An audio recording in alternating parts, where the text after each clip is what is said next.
Bang madinig yung mga natutunan mo ng mga salita, Edward? I'm hungry. Gugutom ako. I'm thirsty. Uuhaw ako. Mahusay. Gusto kong ipagpatuloy ninyo ang inyong school time dahil si Edward ay magkakaroon ng pagsusulit. Alam kong si Maymay.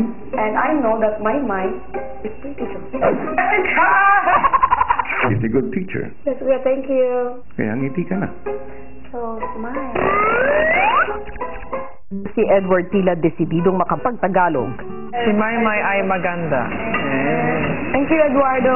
He's learning quickly po, kuya. Madali po siyang matuto. Si Vivery ay magaling na tagagawa ng kanta. Si Tenesh ay magaling na mananaya. Si Rita ay maliit pero maganda. I think, Kuya, it's very important na matutunan siya magsalita po ng Tagalog para mag-deepen po yung samahan namin. Ang balat ni Kiki ang maganda.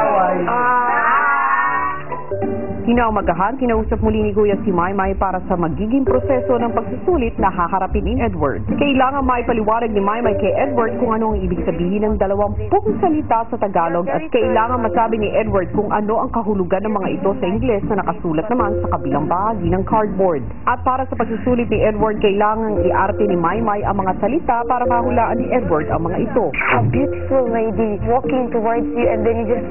Amazed? No. Okay, let's just pass. It's me. Baliw?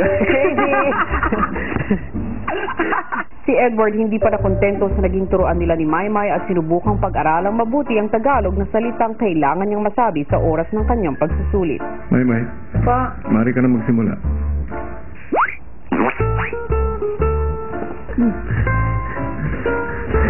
Kaya, sir?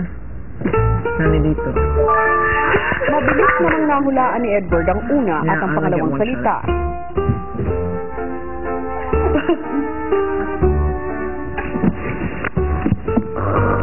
Inaantok.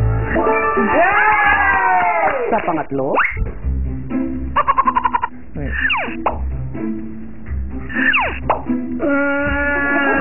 Okay. Kuya.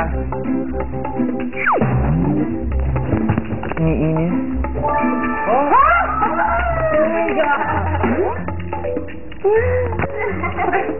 Nahihiya. hanggang sa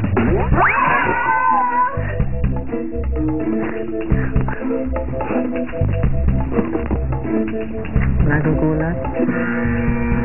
Ang tamang sagot ay nasasabik.